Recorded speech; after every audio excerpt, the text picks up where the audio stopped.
After 6, Now let's you're- get the now I'm meeting involved. started, please. Yes. May we have the roll call? Boyd, Here? Goldbeck, Here.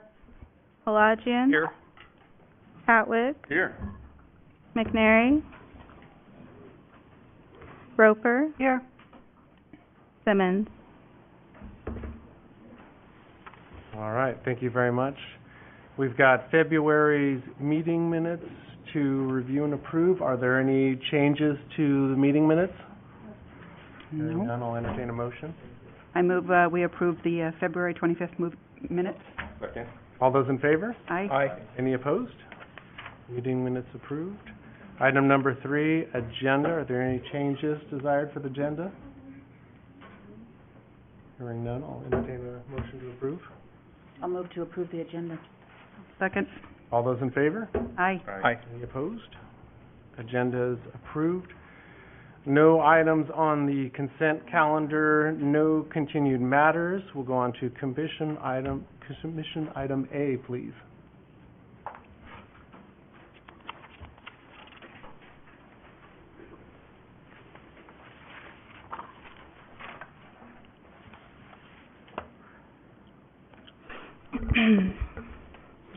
Item A, pursuant to stipulation 2.5 of the subject MOA, Historic Resources Group conducted a reevaluation of the Fulton Mall historic landscape and the potential Fulton Street, Fulton Mall Historic District. Following the substantial completion of the Fulton Street reconstruction project in October 2017. HRG previously prepared the Downtown Fresno Fulton Corridor Historic Resources Survey in 2014 for the City of Fresno, which was adopted by the Commission on June 23, 2014. The Fulton Mall historic landscape was determined eligible for the National Register in October 2010, and the 2014 survey included an evaluation of the potential Fulton Street, Fulton Mall Historic District. This survey resulted in a determination that roughly 50% of buildings on the Fulton Mall appeared to meet criteria as contributors to a potential historic district, adding that this percentage is less than what is generally considered adequate for a historic district, which would be 60%. The State Historic Preservation Officer determined that the potential Fulton Street, Fulton Mall Historic District was eligible for the National Register for the purposes of this undertaking only. This 2018 survey resulted in a determination that neither historic resource retained sufficient integrity to be eligible for the National Register following the project. The integrity of the Fulton Mall historic landscape has been substantially diminished, and the findings for the potential Fulton Street, Fulton Mall Historic District are consistent with those from the 2014 survey. Caltrans submitted the 2018 survey to the State Historic Preservation Officer on February 4, 2019, and received concurrence on March 5, 2019. They are now seeking concurrence from the City of Fresno Historic Preservation Commission. Staff recommends that the Commission review and approve findings for the Fulton Street Historic Resources Survey, completed in December 2018.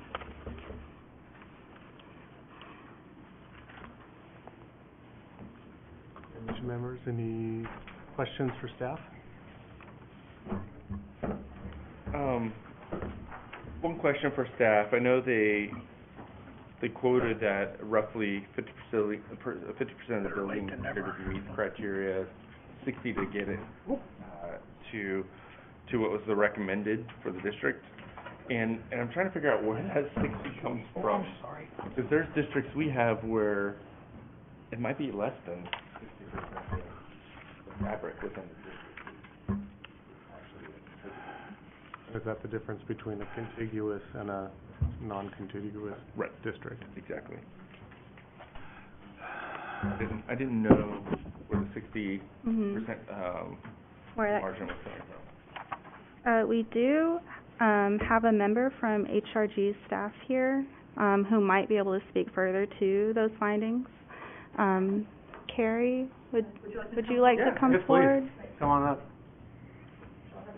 Sure, make yourself comfortable. Sure. So my name is Carrie Fowler from Historic Resources Group, so hopefully I can answer some of your questions. With regard to that 50% number, a couple of important things. That was when we were looking at the Fulton Street corridor also as a local historic district. And so we were looking at kind of in a general sense, if there were a potential district here, what percentage might we consider to be eligible if it were a district at the local level. And because we kind of on a rough basis determined it was about 50% or maybe a little bit less, at that point we did not go further and actually do a property by property district survey. With what we were tasked with doing with this most recent evaluation, we're looking at National Register eligibility, so it's a slightly different threshold in terms of integrity, and that really is what we're talking about here with the Fulton Mall, any historic district there. The significance of the district is very well established and acknowledged by everybody who's looked at it. It really comes down to a matter of integrity. And typically for a National Register Historic District, it's not written in stone anywhere, but a general threshold for a contributory ratio would be 2/3. So when we were looking at the National Register level, which is what we were doing in this most recent evaluation, we were looking for something around 2/3.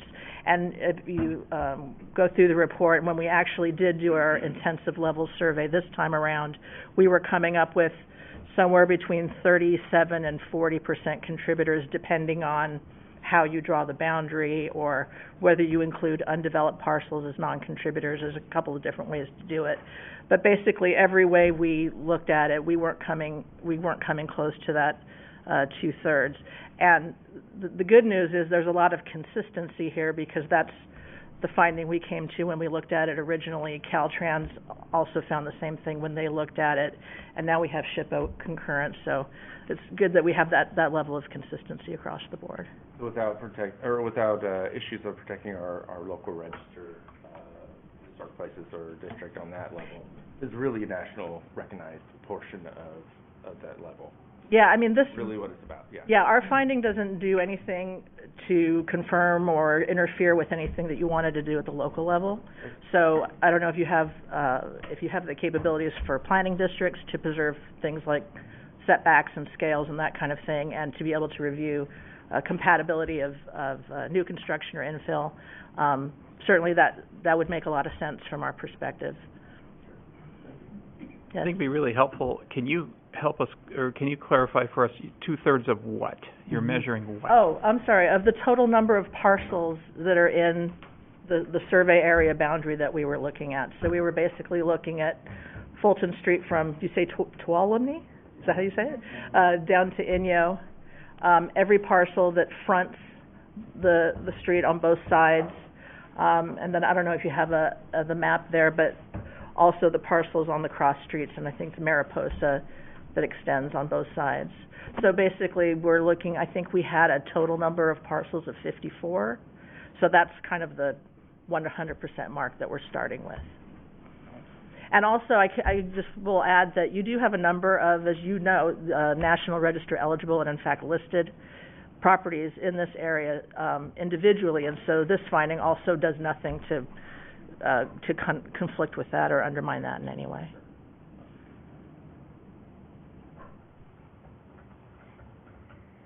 Any other questions for staff or HRC? To me, it just seems like a delisting potential of what the Fulton Mall was prior, and that's as simple as I can make it. Yeah, at the National Register level, at the National Register level, there has never been an identified National Register eligible district here.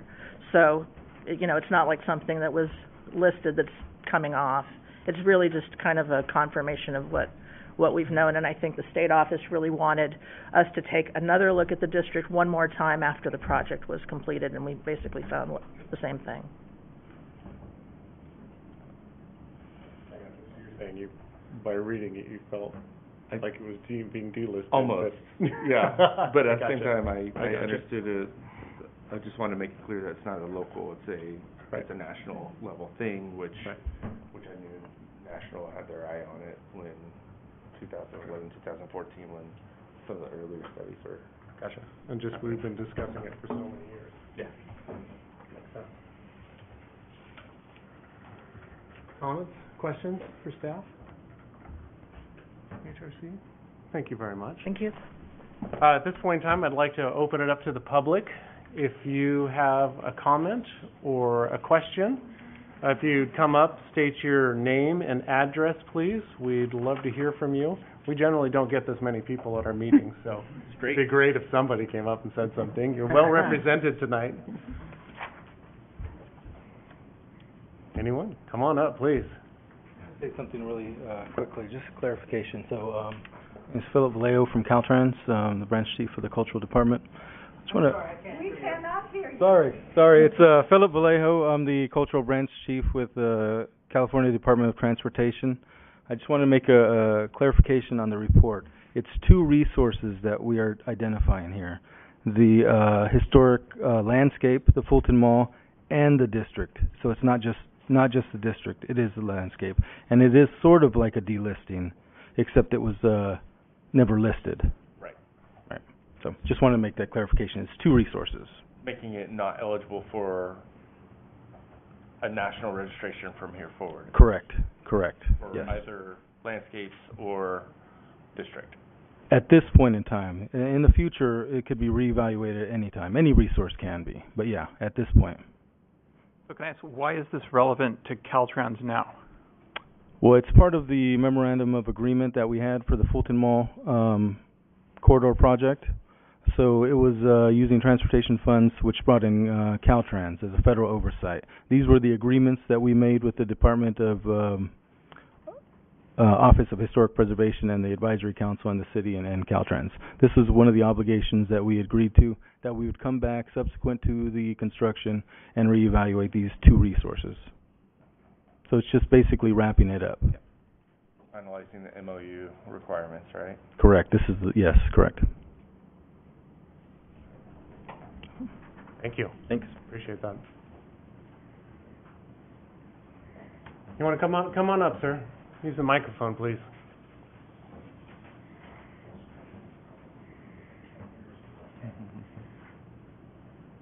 And again, if you'd state your name and address, that'd be great. For the record. David Davenport, 6156 North Miter, way out in northwest Fresno.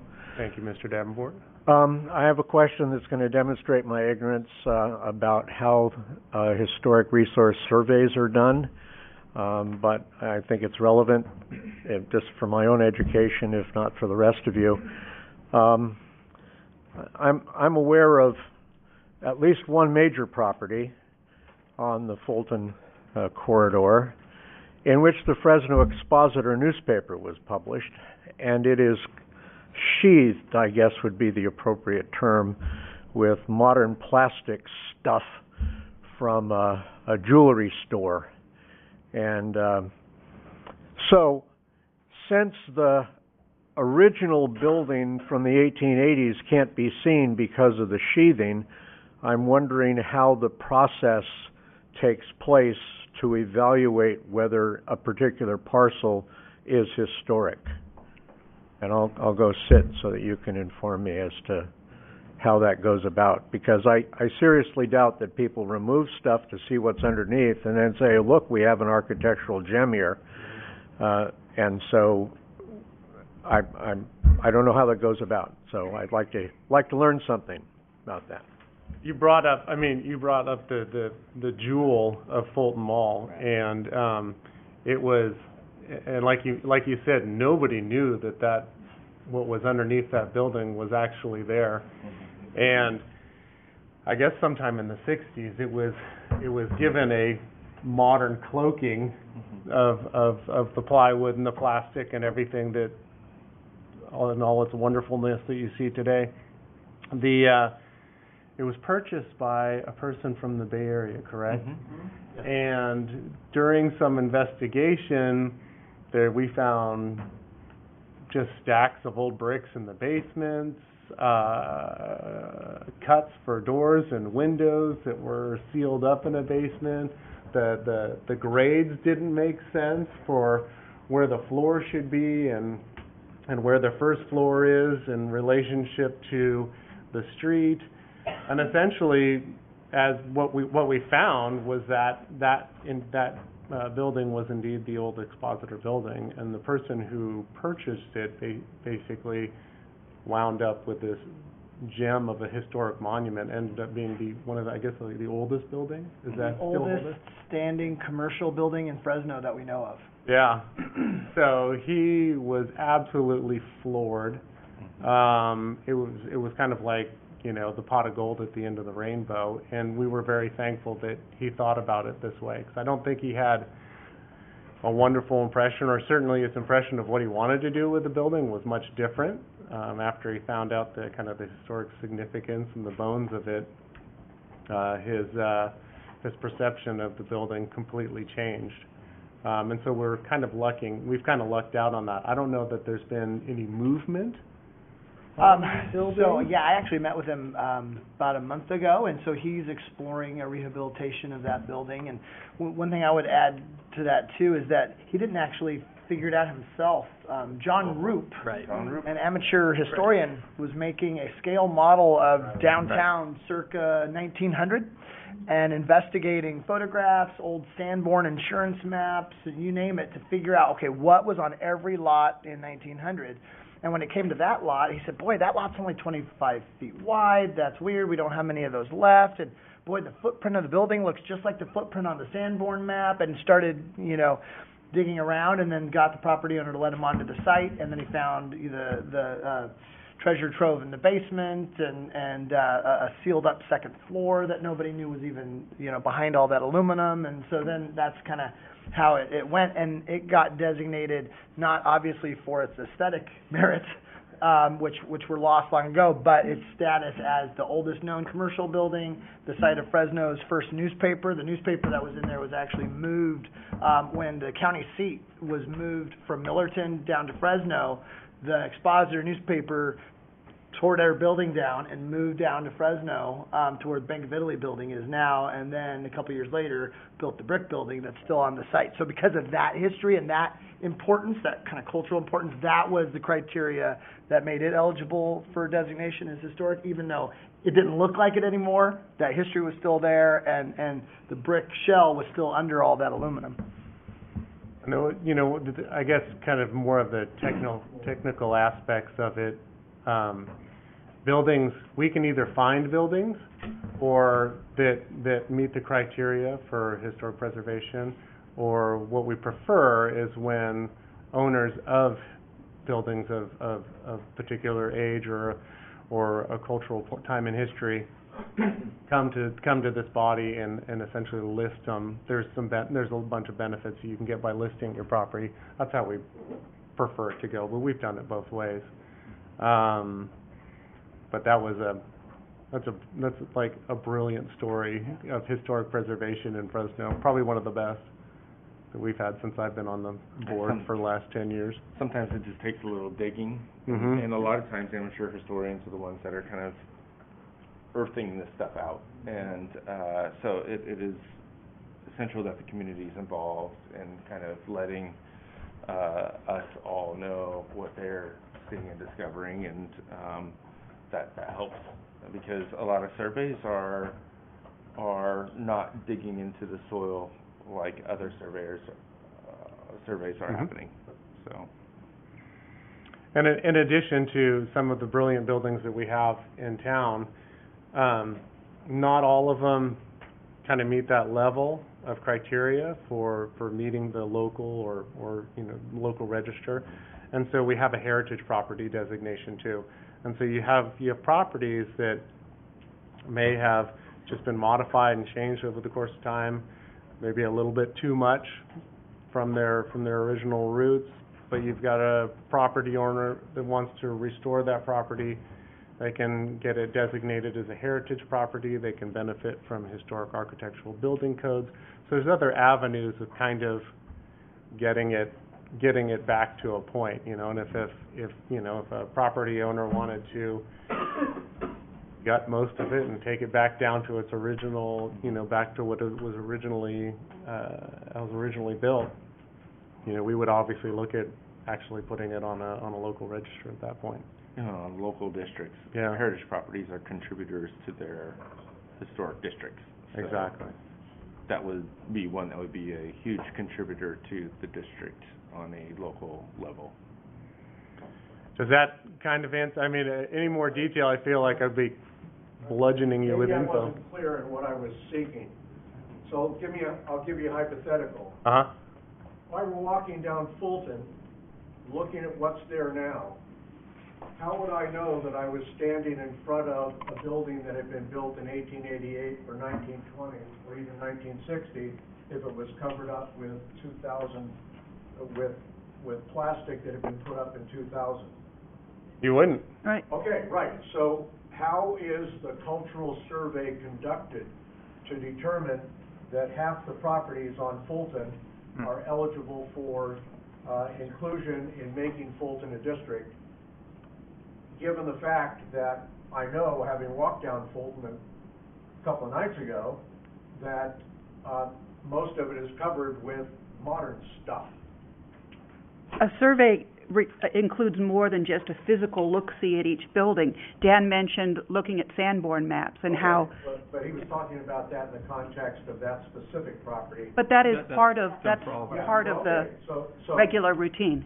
okay, that's what I wanted to know, was how is the survey conducted such that any specific parcel is known to have elements associated with construction in 1900 as opposed to 1920, et cetera, et cetera.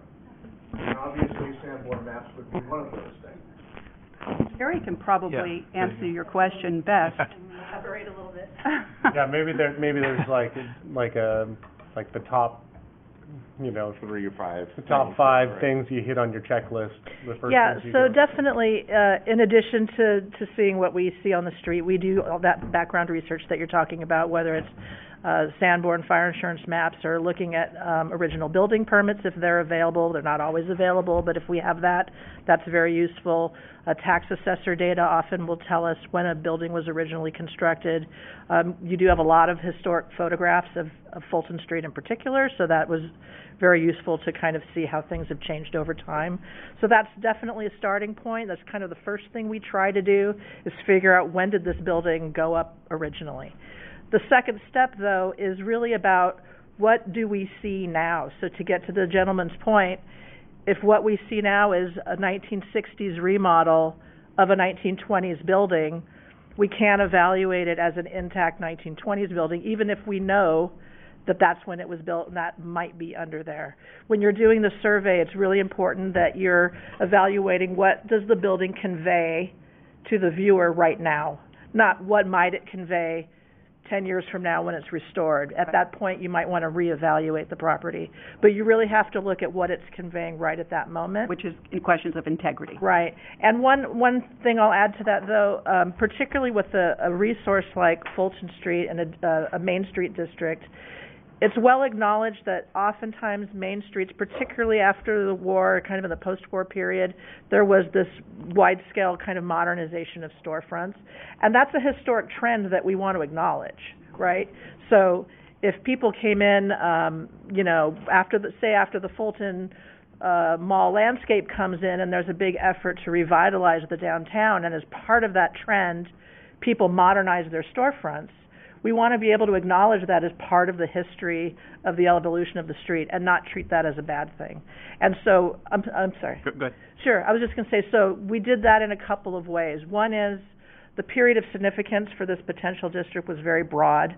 So we said anything that conveys its significance from 1914, when you first started to get the high-rises, all the way through 1970, so that would allow for us to capture those modernized storefronts from the post-war period, and capture the efforts that the Fulton Mall landscape was making and trying to revitalize the downtown. So we didn't want to disregard that portion of the area's history. And also we used something you might have seen in the report where we were evaluating these properties based on an evaluation date. And that date might have been the original construction date, but it could have been a later date. So a good example of that is the Gottschalk's building, which is from, I think, 1914. Nothing of it that you see today says anything about 1914. But it did have this wholesale remodel in 1948, and that remodel is pretty intact. So even though we know it's a 1914 building, our evaluation date, the date we used to evaluate the integrity, was 1948. And by doing that, we were able to call that building a contributor. So we were making an effort to capture as many potential contributors as possible. So I hope that answers the question. All right. Okay, good. Thank you. Thank you. Thank you for clarifying. Appreciate that. Got me all excited on a building and sidetracked. Any other comments, questions from public?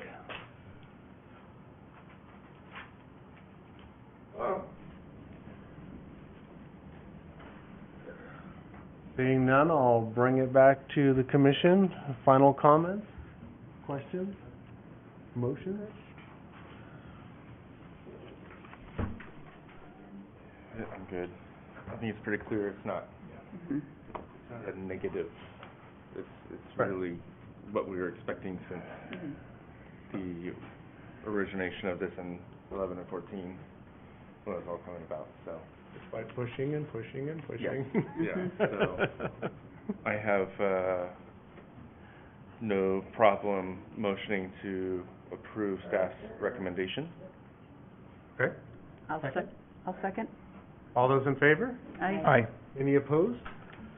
All right, item A passes. Item B, please. Let me call Will on the phone here.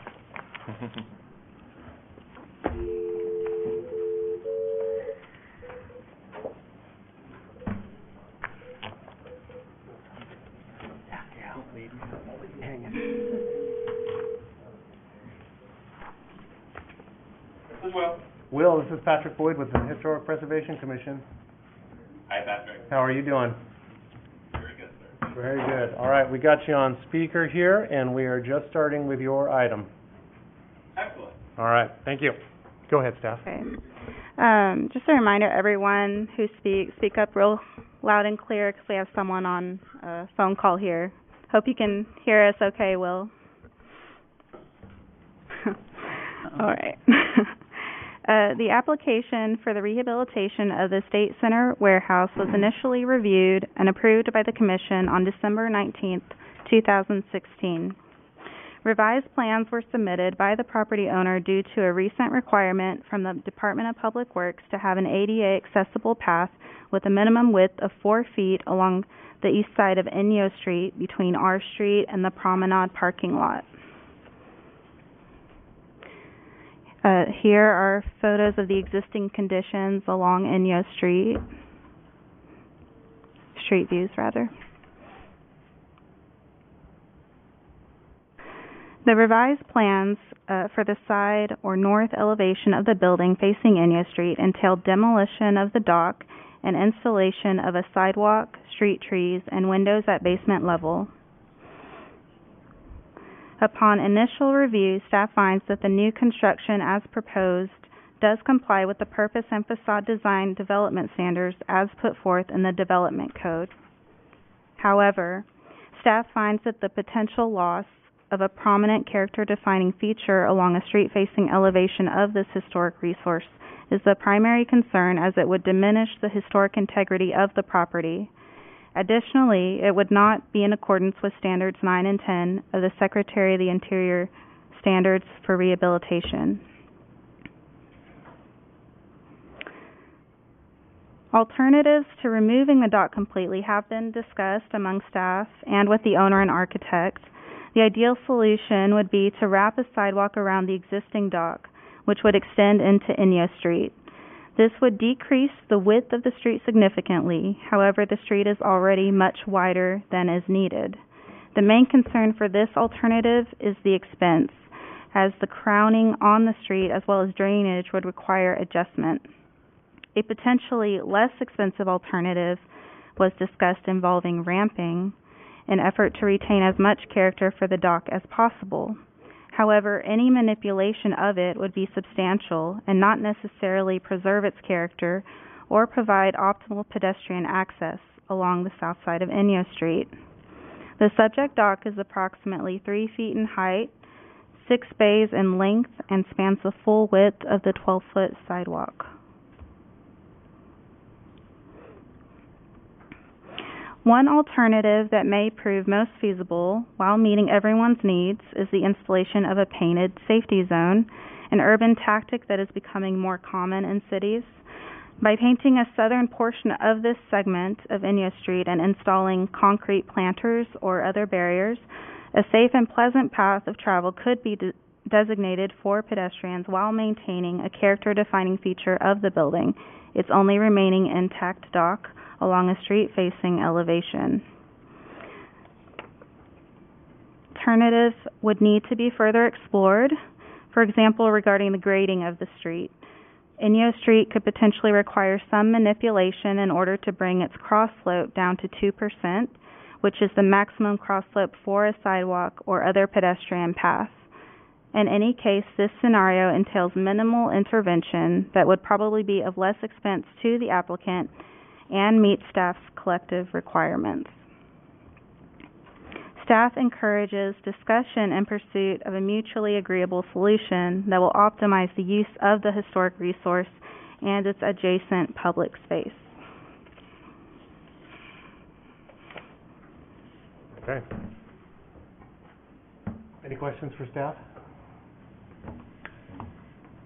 Laura, I'm curious, we're addressing the Inyo frontage this evening, Not our street. Correct. right? There has been some work done on our street. That is correct. The rehabilitation project has already commenced. This is a revision to the project Okay, that is being submitted for consideration. thank you. Do you know if there's any survey of the street available? I know there's further exploration for the two alternatives, but didn't know if there was yet some exploration into those two alternatives. Sorry, you asked about a survey that had been done Is for there any alternatives? surveys, like off the topo surveys?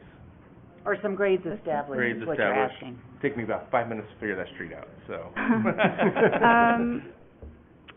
It might be a good question for fellow staff we have. Yeah, present. I'm not aware of any. We just discussed the kind of painted adjacent walkway for the first time last week, and so all that hasn't quite come to light yet. So we're not sure of what that cross slope is and how much, if any, manipulation it would require to get to 2%.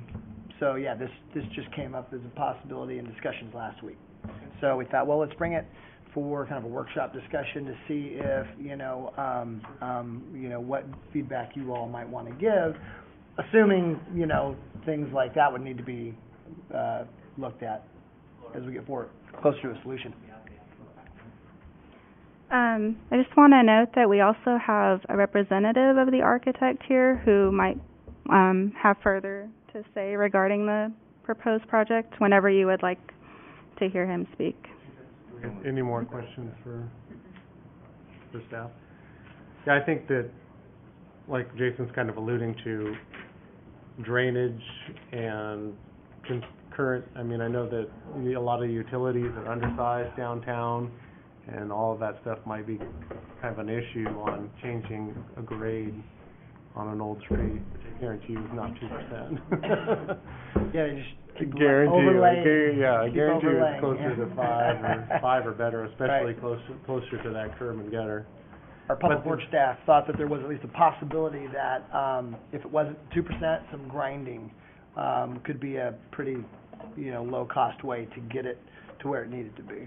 And so the left turn channelization, or the left turn double left lane, that would actually become a southbound through lane, so you wouldn't have that center lane. You No, would this- take it out, and then you would add this street area. So this would be on Inyo, which is only a half a block long stub that goes into the parking lot. So Oh. it's right there along that loading dock that we're Gotcha. talking about. So it's only about a 150-foot run from R to the parking lot, and it's that that stretch right there. So the Inyo loading dock is going to remain with some modifications to ramp people up there, and it will double as the sidewalk, which is the reason, the ramping. This one, the options, to be considered would be on the side of the building there along Inyo connecting to the parking lot, would be, doing something similar, ramping people up to the dock and using that as the sidewalk. It's a much shorter dock, so you have much more of it occupied by the ramps in that case, because then you have to go back down on the parking lot side. But that's one. The other is the pedestrian safety zone painted with the planters, kind of a tactical urbanism approach, which is becoming more common these days, if the slopes and everything work out on the side, leaving the dock. And then the third option, which the applicant is proposing, is to remove the dock and in its place put a conventional sidewalk at the regular grade. So those are the options that we see for getting that pedestrian access. I know there's cost in demolition, which obviously that is not a staff recommendation necessarily. And so that's cost. And then you pour 12 feet or 10 feet, whatever the width of the sidewalk is, back of material, that's cost too. Instead of a 4-foot extension out into the right-of-way, and that can be done with a couple of simple methods. We've got 2% of the sidewalk coming this way, the road coming this way, and we can have a curb reveal of 4 inches or higher. We can build up that sidewalk and still meet all the 2% accessibility slopes and requirements just by some very minor things, and a 4-foot wide, 150-foot long sidewalk, which would be extremely minimal on cost compared to other alternatives. There's even monolithic, like precast options that they make decking for scenarios like this. The urban idea of kind of the streetscape is also a good alternative I've seen done very well and very, very nice and very low cost too on top of that. But I know the cost of ripping down a dock and placing, a 12-foot sidewalk in is probably pretty expensive stuff, It could be the most expensive. It almost seems to me there could almost be a hybrid solution Hybrid, yeah. of Absolutely. some of that urban streetscape along with a partial ramp. Sure. I think what's nice is there's plenty of options to explore without having the survey of the street. I wouldn't be able to look at it and give you an exact grading plan today, but I've been able to work with some projects with challenges on some interesting frontages, and there's a lot of great solutions that are available. Any other comments or questions for staff? Do you want to make a comment, a general statement about the project? Thank you. I'd like to, on behalf of the owner. Yeah, come on. Why don't you come on and make up for your statement, please? Thank you. Name and address for the record, please. Sure. I'm Shant Yamenjian with Paul Lodgen Architects, project architect for the project. Thank you, first of all, for giving us the opportunity here. Thank you, Laura. Thank you, Dan. And commissioners, I think it's important on behalf of the owner to establish just a little bit of context, because some of the questions that came up, I think, may be addressed by providing just a quick background as to what we did say in the 2016 presentation that Laura mentioned. We've read through the nomination carefully over and over again. Stephanie, who's an architect colleague of mine in the office, and we've been working on this project for 2 years. It's clear in the nomination. So here's what we said in December 2016 that we would be doing, that we have now prepared construction documents and are in plan check to do as it pertains to preserving some of the historic integrity of the building. Apropos to the prior conversation about the owners of this project, Will and the partnership, actually came into this project fully aware of what a resource they have on their hands, and have taken several steps to sort of enhance the character of the building. The report highlights, it's unequivocally clear that the report highlights the single sash steel windows as the prominent character defining feature. From day one, from minute one, we have left those intact from the outside, and we've taken care to actually build a new window system on the inside of the building, sealing it thermally so that architecturally from the outside there is really no change in the character of the building along Inyo from the promenade lot. There is no fenestration on the south side of the building. The second thing that the nomination calls, or the report calls for, the report was written in '94, was adopted by the City of Fresno in 2004 as a state historic, or as a local historic resource. The second thing it clearly talks about is the painted-on signage, the State Center warehouse signage that is along the south, and along the north. That is staying intact. We are preserving that in place. The third thing that, in my opinion, in our professional opinion, that the report highlights as a priority, or as the highest character, most important character finding feature, is the covered dock that runs along our street. That dock was beyond dilapidated, both structurally as well as just cosmetically, but we have gone through, and the details are all available. I believe we even have copies of them. I know Dan and Laura and building staff have already seen them as part of our review process, but we're essentially rebuilding that dock with, I would say, with very careful detail, going back in kind, metallic. We're keeping the sort of clean horizontal line along our street. As it were, the 275-foot frontage has about 250 feet of covered dock, and so we're rebuilding that back in place. The report does reference the raised docks. Where it makes reference to it, it talks about covered raised docks, and along Inyo, it is, it's our opinion that that is clearly not the primary facade nor the primary raised dock of the building. The R Street is the prominent facade. And so I just wanted to be clear, because there may be some questions, and so I believe a couple of you may have not been on the commission back then, but I just wanted to be clear that everything that we've promised to do in 16 is being done, and we are actually carrying out on that commitment to restore the windows, maintain the signage, rebuild the covered awning along we're actually rebuilding the awning along the promenade lot also in character. Those are slanted corrugated metal with like triangulated braced frames. We're going back in new, similar to the original there as well. So this is, I think we felt, and with Dan and Laura's advisement, obviously, we felt it was important to come back and ask, because we didn't discuss with this commission what we were doing on the Inyo dock at that time in 16. We were essentially silent about what was happening. I mean, at that point, we weren't even thinking that far ahead in the design process. And also, I think it's clear to identify the impetus for this. This is a complicated enough project for us that we weren't looking for extra challenges or complications.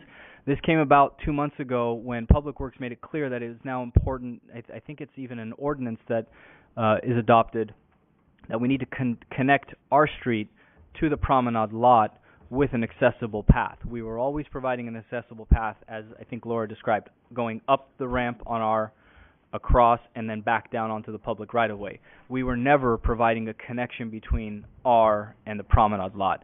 So this is seen as the the best way from the developer and architect team to address the accessibility issue. We're actually sort of turning lemons into lemonade by introducing potentially some windows on that north facade into the cold storage basement, which is really what defines this building. It was built as an original cold storage building, and so we can kind of enhance that facade a little bit, introduce a little bit of landscape and green where there really is not much on this project with some street planters, and essentially make a nice walkable sort of promenade. So I just think it was important for us to understand and go on the record about what we are doing in terms of preserving the integrity of this building before you consider what we're asking today, which is allow us to remove the dock along Inyo, which is about, I believe it's about 65 feet of about 500 feet of raised dock. Now, I do believe there is an accessible route from Inyo already nearby. It's already on Inyo, and so with proper accessibility signage, you can direct people, the public, to the accessible route. And that route already exists today along Inyo on the south side. And so there is already from our street up Inyo, across the street, of course, a route that gets you into the promenade parking lot, and then once in the parking lot, further routes can be distinguished. But to me, I see a lot of agencies where a route is impractical, whether it's on a hillside or have you, and so the other side of the street is the primary accessible route, and it's signed as such. So I don't see that stunting this dock from being able to be preserved and remain if there is already an accessible route or path to the building, or one planned even from the south side of the street, or I'm sorry, the north side of the street. Sure, north side, correct, right.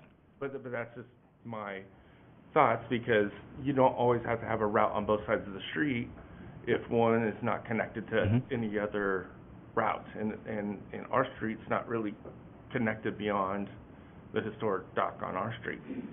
So at a maximum, getting a crosswalk across our street and then continuing on the path on the north side of the building seems more ideal, and that presents the case of zero improvements, and things stay as is. But that's just, again, that's my thought.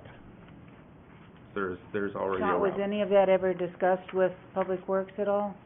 I think that's, if we go that direction, the onus would be on us to go back and have that conversation. I mean, the folks in Public Works have been very professional. When we sat down and met with them, they didn't suggest that would be a feasible option, but that doesn't mean they rejected that as an option either. We're happy to have that conversation with them.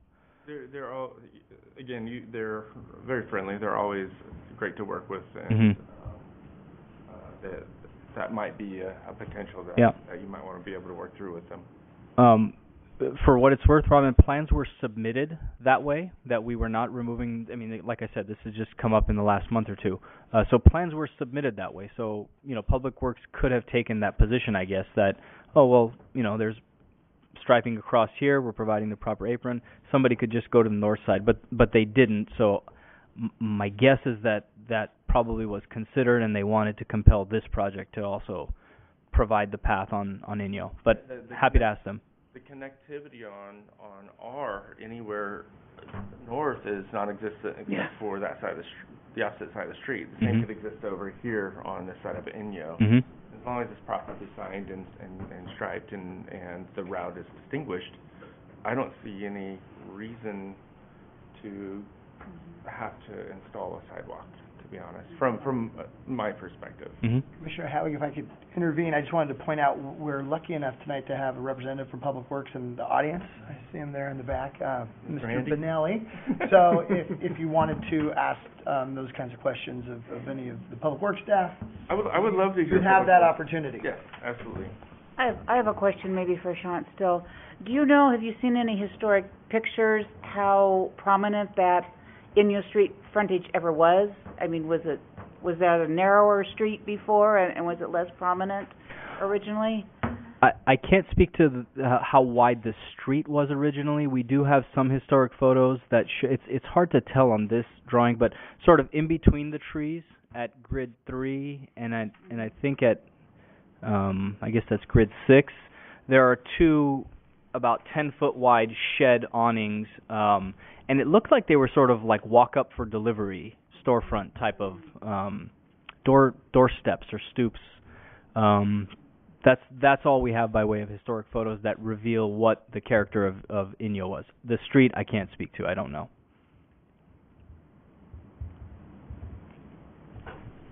Andy, would you like to? Sean. Thank you. Thank you. Thank you. Thank you for being here, Andy. Appreciate it. You're welcome. Good evening. I'm Andrew Benelli with the Public Works Department. Talk a little bit about the sidewalk.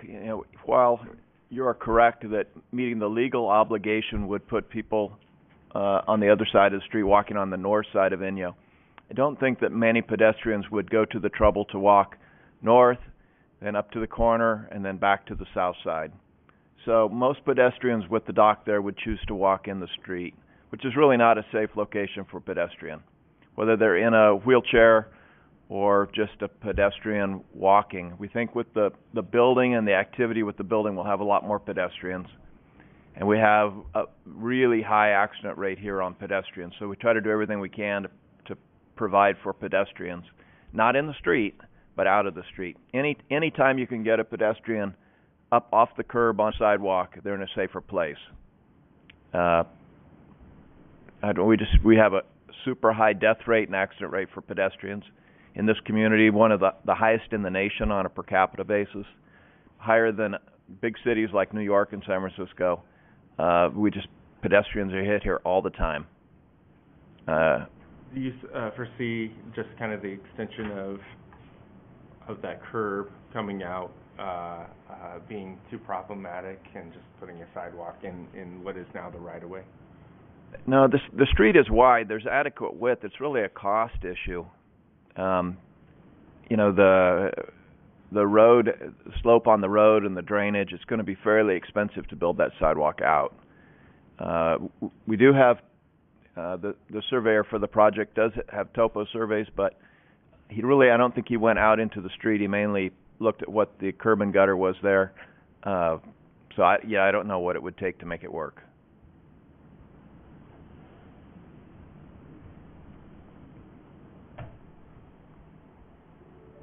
Any other questions for Andy while we got him up here? None? Thank you, Andy. Appreciate it. Thank you. Anything else for staff?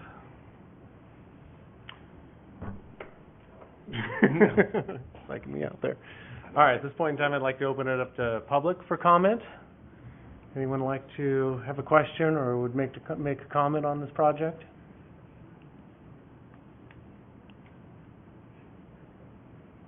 Seeing none, I'll bring it back to commission. You're looking for recommendations or? Yeah, there's no, it's not at a point where there's a formal action that needs to be taken. It's more of a feedback issue at this point. So if you could provide any feedback that you all can provide to know which direction you think this ought to head in terms of those options that we've identified. Mm-hmm. Is there a potential of a subcommittee that can kind of meet with the applicant, owner, and Public Works and see if we can conspire up a few potential solutions before a decision's formally made? Excuse me. Potentially, yeah. I mean, if you guys want to do that, I would imagine there'd be a need to convene that group quickly and kind of hash through some of it in order not Thursday. Holding. But and I can't speak for the applicant, but we'd be more than happy if there's interest in that. We'd be happy to help however we can to facilitate. Excuse me, I'm sorry, I know the time for public comment just passed, but it occurred to me, I did have a question. Has there been any consideration of making the dock a public walkway? Could we have your name and address, Sorry, please? Larry Roselle, 344 East Simpson, Fresno, a historic preservation area where I am a compliant homeowner. Thank you. I think the discussion was on it due to the short length of the dock and its height. By the time you get an 8% ramp with landings up, you're both up and down, you're going to eat up the majority, if not all, of the dock that's there. Thank you, I apologize for interrupting. Okay.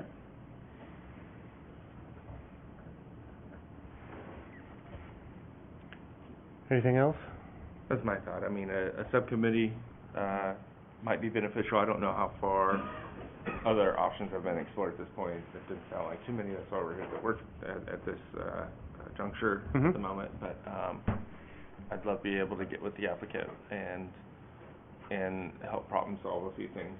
And I work with Public Works too, so I know they're open to some ideas and be beneficial for everybody. So sure. I'm game for a subcommittee myself, but I don't know if anybody else is. Well, if I could put one more seed for the conversation out there. If you all had any direction on the loss of the dock, regardless of what kind of walkway would take its place or whatever, Is that something that you anticipate if there was a formal action, you might have a hard time, approving, or that you have heartburn with, or that kind of direction? I think would assist the conversation too. If there's thoughts about the value of that dock as a part of the resource. Right. It's like the applicant said, that it's a secondary facade, but it is a facade. It is a public street, and it's sited from all facades, and so that's the thing that holds us at our juncture. But there, to kind of keep the idea of the dock intact, whether it's full width or not, that's still optional too. That hasn't been explored. What if you cut the thing in half, and there's a sidewalk there, and the other half is still throwing back to those roll-up dock doors the idea of what was once there. So I think there's still a lot of flexibility to be explored before complete demolition is the ultimate option. And then looking at that from a cost perspective too is, obviously we're trying to be mindful of that as well. I'm of kind of a less is more approach. I have kind of heartburn. I realize that going out in the street and putting all the street furniture out there it removes our hands from the building, but it just adds a lot of garbage to the front of the building, which is just not going to have, it's not going to give it the look that it is. It's going to change. We're not touching it, but we're visually changing it by not touching it. So,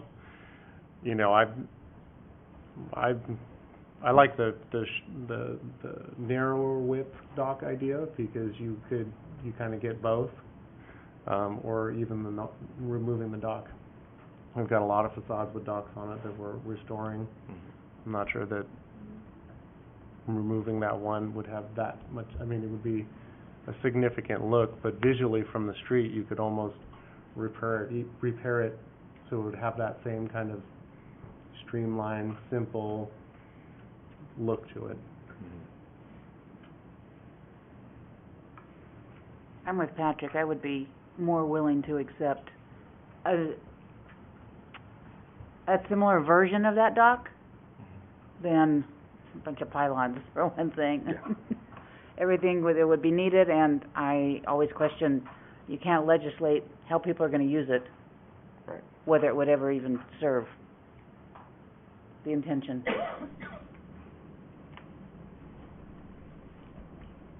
Ron, comment? Well, I think the dock is significant to the building, and if it could be narrowed to provide a sidewalk, I think I'd be willing to go with that. But we still retain the look of the dock. I think that's part of the significance of the building. Again, just for context, if you look at the north side, the picture in the foreground at the bottom right is essentially aesthetically what we'd be left with if we did said suggestion. It's not, I'm not gonna, comment is over, so I'm just, that is essentially what we'd get if we cut the dock in half. You have a new, a fresh poured concrete retaining wall. Right. Exactly. Just like the other side of the street.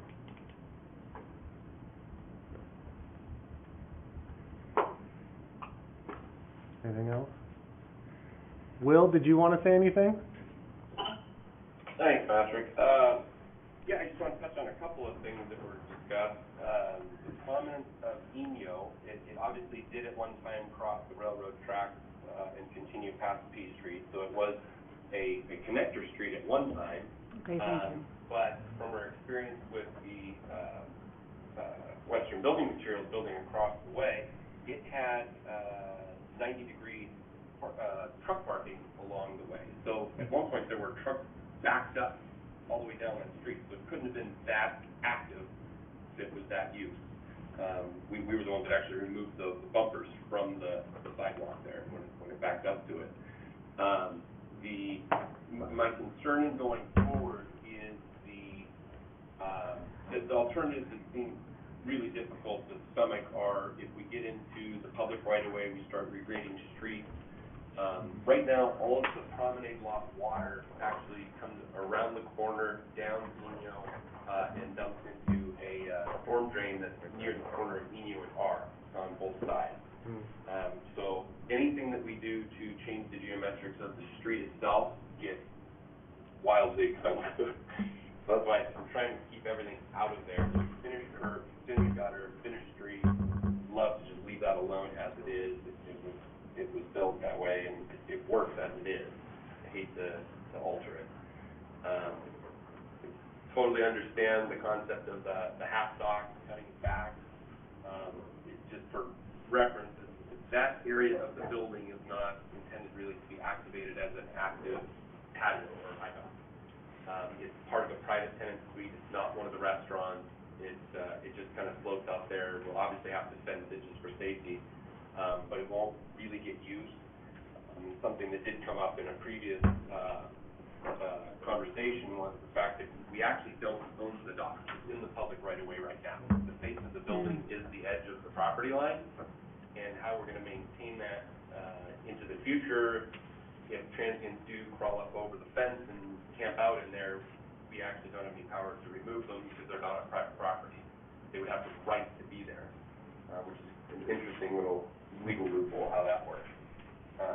Our preference is obviously just to remove it, create the streetscape, to get a little bit of green space in a very hard-faced area with a lot of concrete, brick, just pop it in a little bit, get the walkway. If that is what Public Works wants us to do, we have to create connectivity there. My counter argument is, where are people going from and to? We've created two entrances on the back of the building facing the promenade line, specifically for users of the building to ingress and egress directly to the promenade lot. So why somebody would walk around the building to enter doesn't quite make sense. If they were coming after hours and wanted to visit one of the retail establishments that would be facing our street, I would expect they would just park on our street.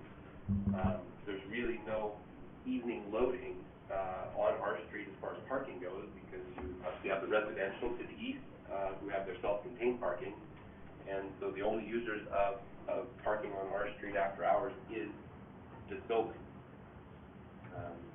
So our first preference, as we said, is to remove the dock and create a streetscape. If we are forced into creating a path of travel, obviously just leaving it alone the way it is and moving people across the street if they ever did need to connect, that would probably be a second choice.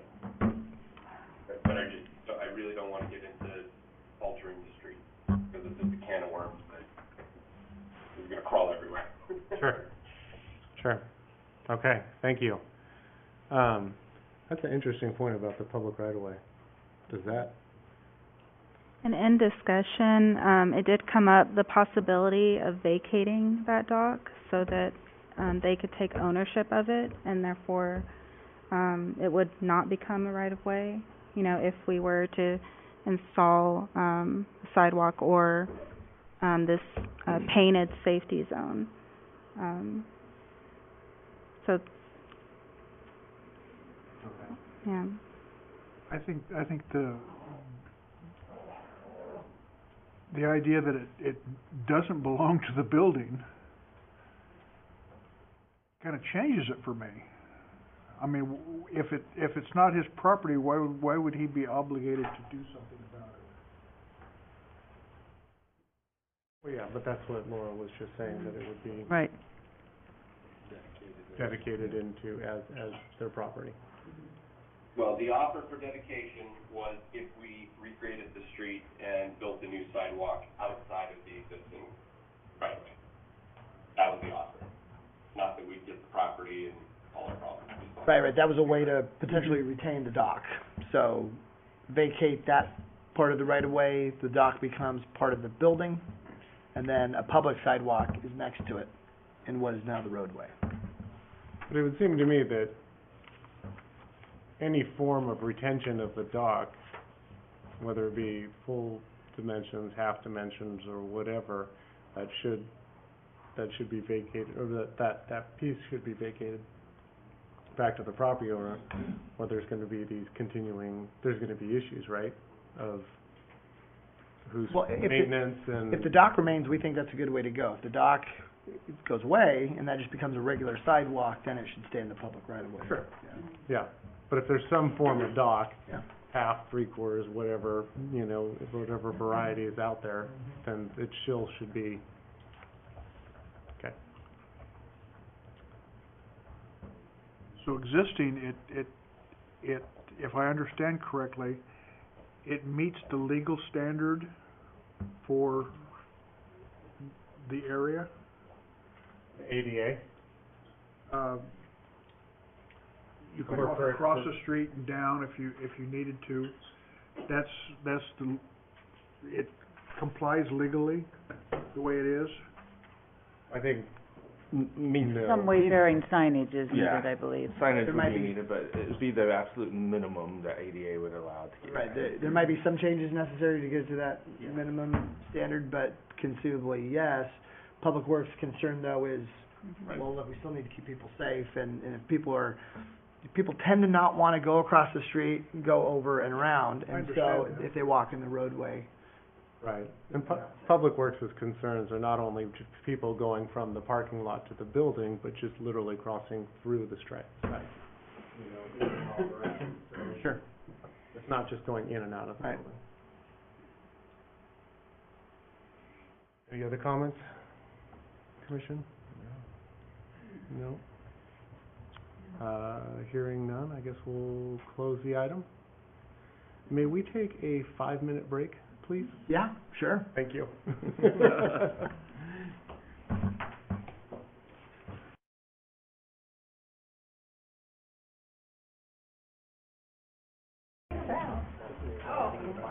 All right, can we reconvene the meeting, please?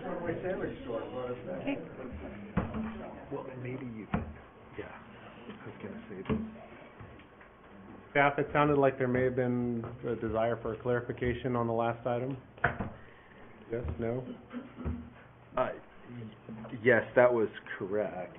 The question was, and I think it was decided that, or at least at this time, there was no subcommittee to be established, but that, what was your view on the process going forward, Dan? I've got notes on the different feedback, that we got. There was talk of potentially a subcommittee, but that didn't seem to go all the way to fruition, and so we're going to, huddle internally and with the developer and figure out kind of, next steps. Sounded like there was, Based on the feedback that we got. sounded like there was about 5 or 6 options, out of what we kind of went through. We'll work, this might be back to you, it might not, depending on, we'll meet with Public Works and applicants and figure out some options. Okay. Very good. All right, let's move on to item numbers, letter C, please.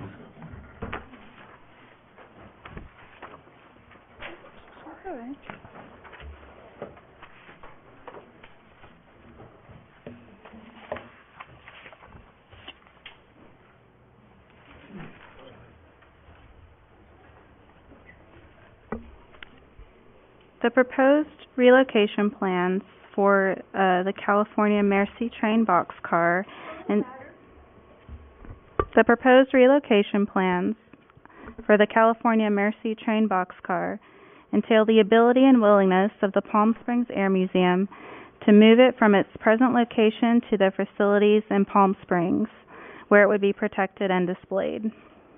The Palm Springs Air Museum expressed their ability and willingness upon receiving inquiry from the Grand Voyageur de California, the custodian for the boxcar.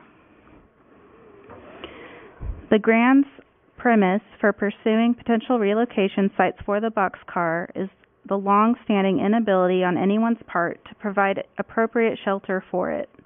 Despite the city's past attempts to work with the Grand in pursuit of an appropriate cover for the boxcar, the funding required to install it remains the issue. This led to the grant's pursuit of potential relocation sites. However, this was done without notice to, consultation with, or permission from the City of Fresno pursuant to the 2004 agreement, which transferred custodianship to the grant. This agreement granted the City of Fresno the right to require that the boxcar remain on public display in Fresno, and states that the city may exercise a reversionary right to retake custody of the boxcar. Upon learning of the potential proposal for relocation of the boxcar, city staff sent correspondence to the Grand relaying the legal obligations surrounding the boxcar, appreciation for their vested interest thus far in the sustainability of the boxcar, and that city staff would be guiding the process forward. Heritage Fresno has recently voiced its support for keeping the boxcar in Fresno and conducted outreach to begin gathering support across Fresno County. Their outreach has resulted in confirming the ability and willingness of the Clovis Veterans Memorial District to appropriately display and protect the boxcar, securing the interest of Alliance Française, the Westerners, and other local history groups, as well as local veterans groups, and collection of a petition consisting of at least 154 signatures thus far in support of keeping the boxcar in Fresno County. Additionally, a letter of support has been received from the Fresno County Historical Landmarks and Records Advisory Commission. Heritage Fresno is committed to spearheading fundraising for the relocation and display of the boxcar in Fresno. Furthermore, upon meeting with the city manager, staff received confirmation that the office of the city manager will keep the boxcar in Fresno. With this confirmation and the show of community support voiced so far, in addition to the legal obligations within the 2004 agreement and the city's historic preservation ordinance, city staff recommends denial of the application by the Grand for relocation of the boxcar to the Palm Springs Air Museum, and a recommendation that the Grand continue to work with the city of Fresno in pursuit of a more appropriate location of the boxcar.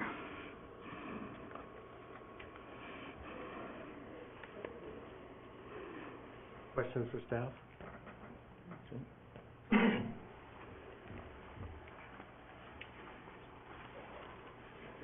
Hearing none, I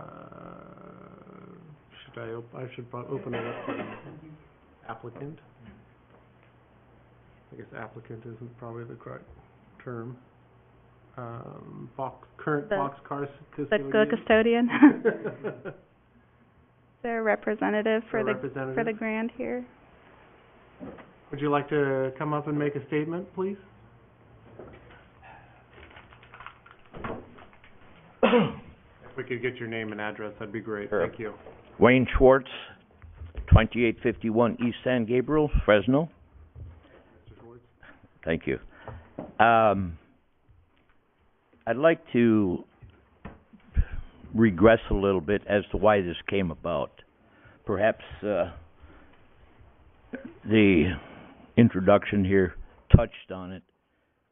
The grand intent has never been to move this boxcar just for the sake of moving it. We're a small organization. We want to get it covered.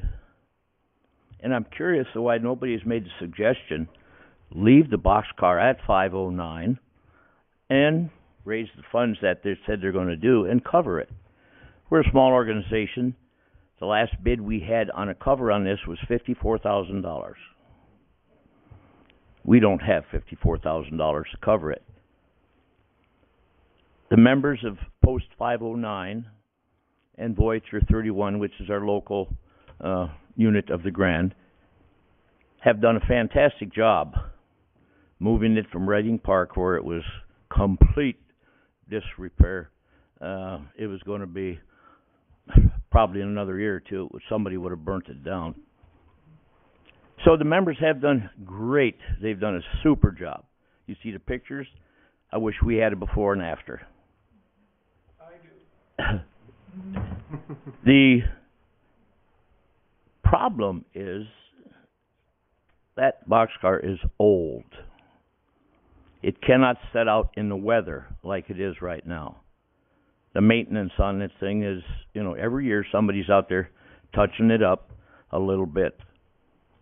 I'm quite familiar with the Clovis Memorial. Fantastic idea. I'd just be curious where they are going to put it out there. All around that building, there's pretty much sidewalk. I can't see that would fit out there. I think where it's at is great. I just wish the efforts of the people would have been to come and say, hey, we've got $54,000 for you, let's get it covered. That's what our goal is on this. Preservation of that boxcar, which belongs to the citizens of the state of California, given to us by France for our participation in sending the food to France at the end of the war. That was their response to us. They filled that boxcar, blankets, toys, lamps, whatever the individual, the citizens, fill that thing full and send it to the people of California. Not to the city of Fresno. This belongs to the citizens of California. It just so happened Brown, somehow it got to Fresno, and good choice, halfway in the state. And at the time, the 40 and 8 was humongous in Fresno. We had a lot of people here. So that's kind of my presentation on this thing. I think it should stay where it's at 509. And these great organizations that want to see it stay here in Fresno, they got lots of money, lots of signatures. Put a $10 or $20 donation behind all that, and I think our problems are resolved. Thank you for listening to me.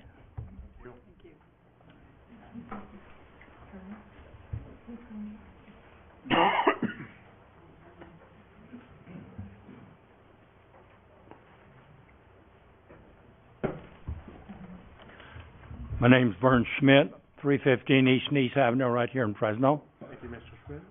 My interest in this is, I remember riding in one of these in February the 1st, 1945, on my way up to the front lines serving under General Patton. When I first saw this thing, it had emotional meaning to me.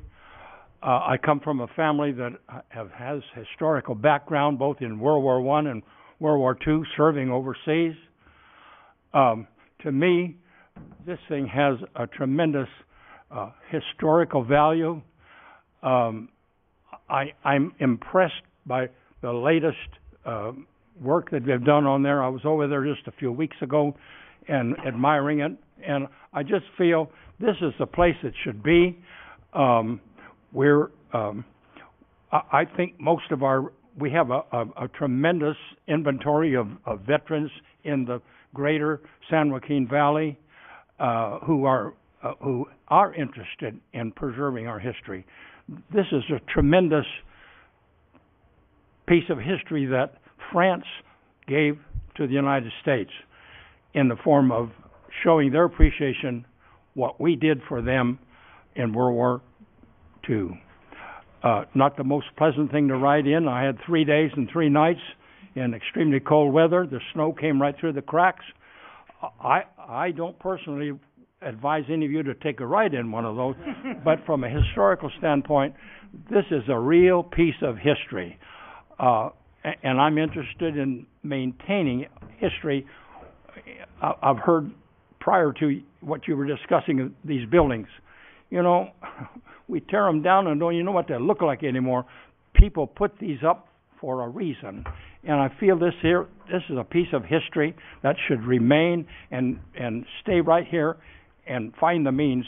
I feel akin to that, not only because I rode in it, but because I have so many friends in France that I have visited going back who say, if they knew what we were sitting here, you folks would be bombarded with, you got to leave this here, we put the money. Those people are proud of what we did for their freedom. I just get emotional. I think this thing should stay right here in Fresno. Thank you. Thank you.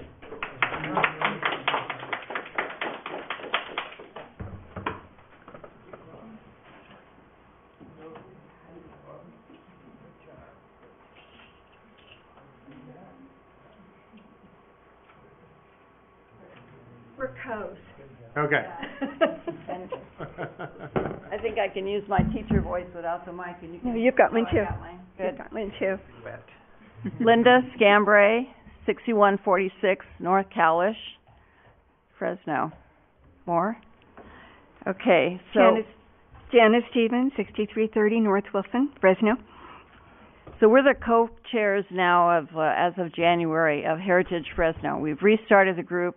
We want to get a very good reputation of being cooperative with this committee for sure, and for the city of Fresno as well. And our first project that we've taken on is keeping the boxcar in Fresno. And to go a little further than Vern, and I think you all received Vern's story about that, and if you didn't, I have extra copies of that. But after World War II, Drew Pearson, the journalist, saw that Russia was sending boxcars with grain and taking a lot of credit for them, even though they didn't go very far with the grain. So he said that we needed to defeat communism, and to do that we needed to send a gift of charity to keep the people of France and Italy, who were starving at that time, recognize that the Americans had helped them all through the war and would now be willing to help continuing that help. And so he started with one boxcar in Los Angeles, seen off by John Wayne and Elizabeth Taylor at a big party. And that chain of boxcars traveled across the United States, the first through the valley, and the ones in the valley were filled with dried figs and dried raisins, which was a great asset and gift for the people who were really not making it in those countries. So after that chain started, at the end of it, 300 boxcars arrived in New York and were shipped to France. $40 million worth of goods, including food, clothing, medicine, and anything that people thought they could use from every state in the Union.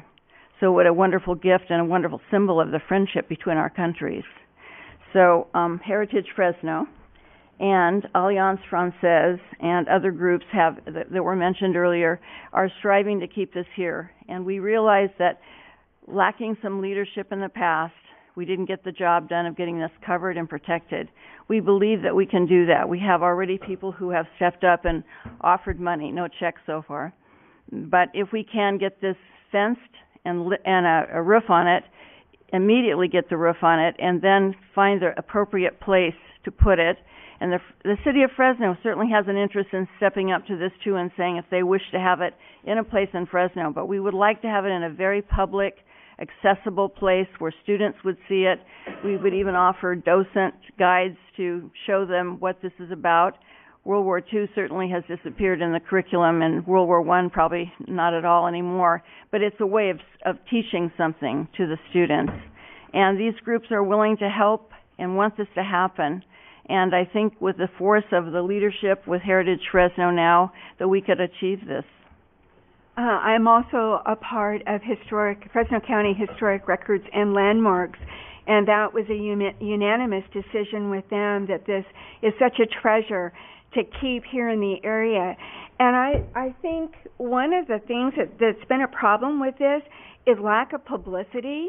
Pat Hunter and I, who've done a lot of collaborations on Fresno history, this was foreign to us when this first came up, and steps were already in place to relocate it, and it was like, what? What is this thing? What is the Mercy Boxcar? Where is it? We don't know anything about it. And then John Walker did a fabulous article last October, I believe, that addressed it, and that was really the first thing I knew about the Mercy Boxcar. So I'm thinking that, with respect to our friend here with 509, if we can keep it here in the area and the publicity is out there to the community with just a little bit, within a month, we got such huge support from our community, and that's just a little drop in the bucket to what I think we can do to keep it here in the area. And with Clovis Veterans Memorial District, Lorenzo Rios, who has said to all of our veterans, I have the Stories of Service group out on Monday mornings that meet about 65 veterans or so. Vernon is one of my veterans. I get to listen to that every Monday morning. Treasures. And Lorenzo said, we would keep this. He said, I will make a place for this. We will keep it. We will make sure that we have it. But he wants to work with 509. He wants to have it. In fact, I got an email from him today, and I'll just share a little bit. He said the Mercy boxcar is currently located at the American Legion Post 509, which is outside of my boundaries, Clovis Veterans Memorial District. I fully support the effort to keep the boxcar in Fresno and will gladly support the effort to keep such artifacts available to the public. My support does not construe an assertion that the Clovis Veterans Memorial District seeks to secure the Mercy boxcar, Mercy, I should say it right, for its historical collection. My effort is strictly intended to assist our fellow veterans in Fresno to secure an iconic piece of history in our community. If the veterans of Fresno seek to work with the Clovis Veterans Memorial District to find a place to host the Mercy boxcar, then I am confident that we can work something out where we can work collaboratively with the City of Fresno and other local organizations to find a suitable place. They do not have a facility right now to put it in. They would like to work closely with Post 509 to find the place, find the funding to put a support over it, to protect it and preserve it, keeping it here in our community. Yes, sir. So, I've seen it at 509. Yes. Is the idea to keep it there because it seems like a central location, a fine location? Does 509 want it on your property? Does 509 want it on? Janice? No. I'm sorry. Somebody else to address that? I'm Mildred Wright Pearson. I am a member of 509, and they really do want the boxcar there. They do want it there. Good. Our biggest thing is to get it covered. Yeah.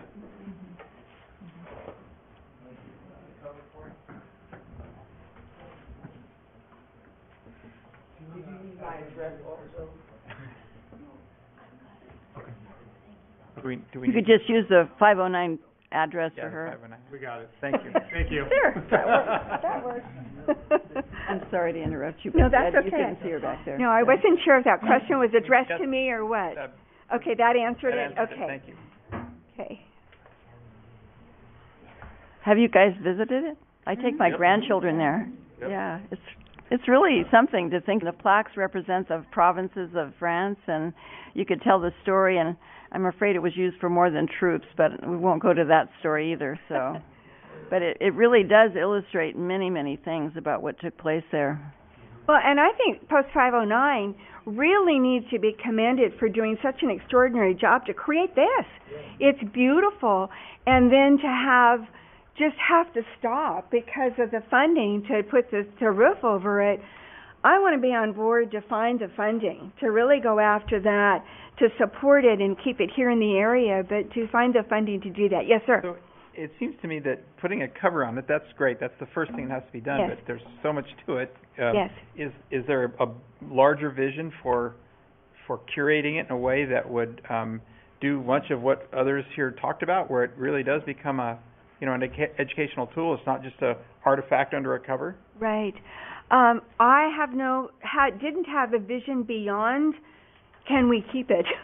That was first. Once that was addressed, then it was a matter of, okay, then we need to do at least a temporary cover and then a permanent facility for it. But it seemed to me that it needed to follow in a progression. Yeah.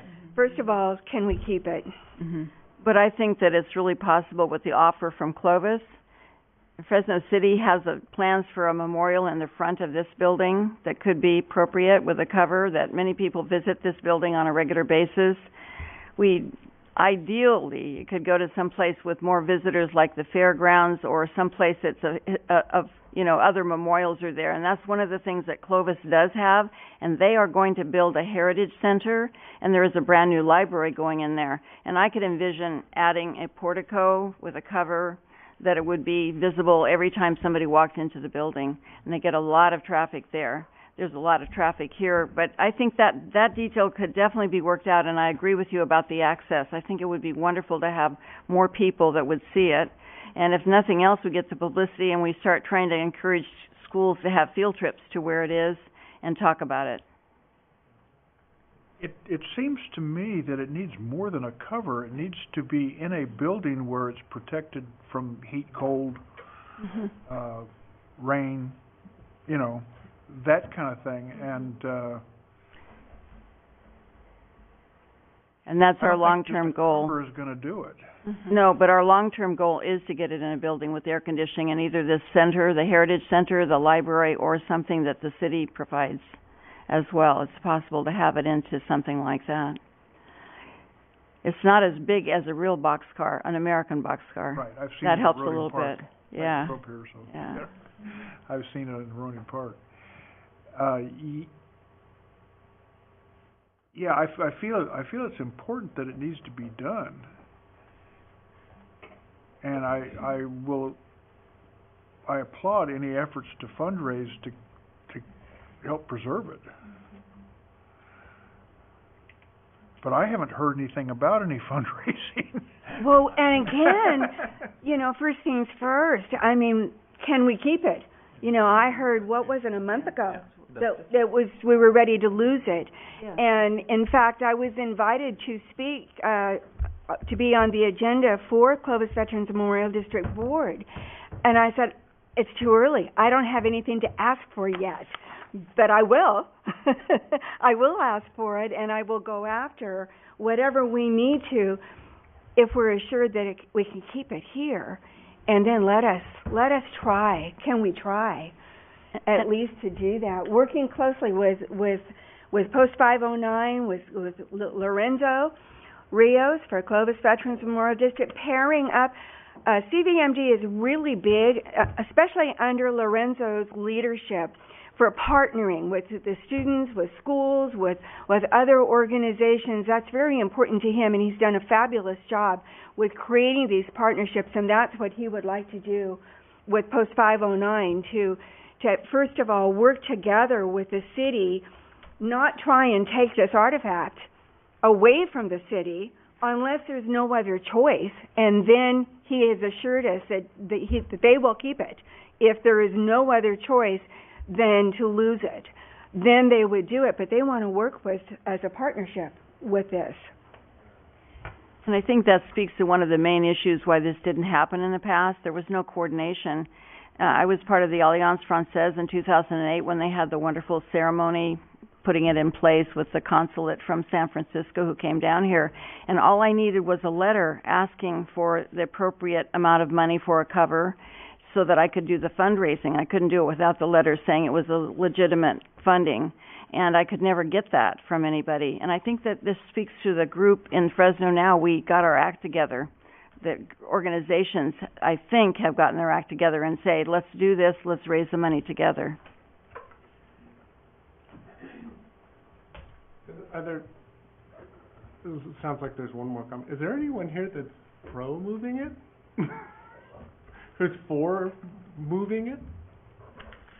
Well, talking on behalf of the grant, exactly what you said. This War Museum in Palm Springs they was going to put it inside the hangar. I don't know if any of you people have ever been down there. They do a fantastic job, restoration of airplanes, tanks, jeeps, and everything.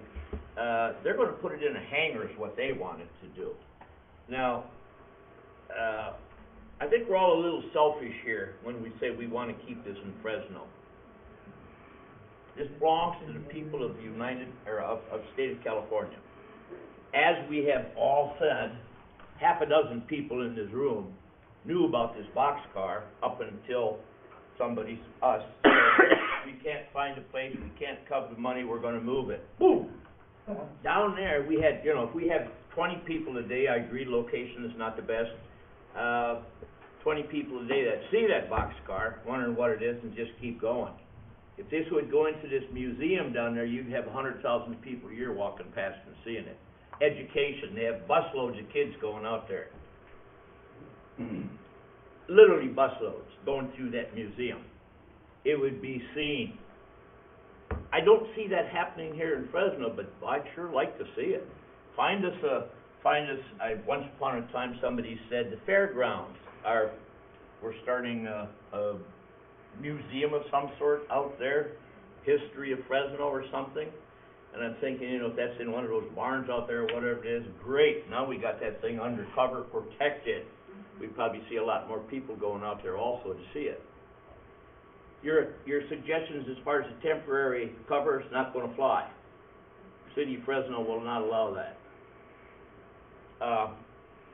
Believe me, we've 10, 12 years going through this. We know the permit process and so forth. When that goes up there, it's gotta fit criteria.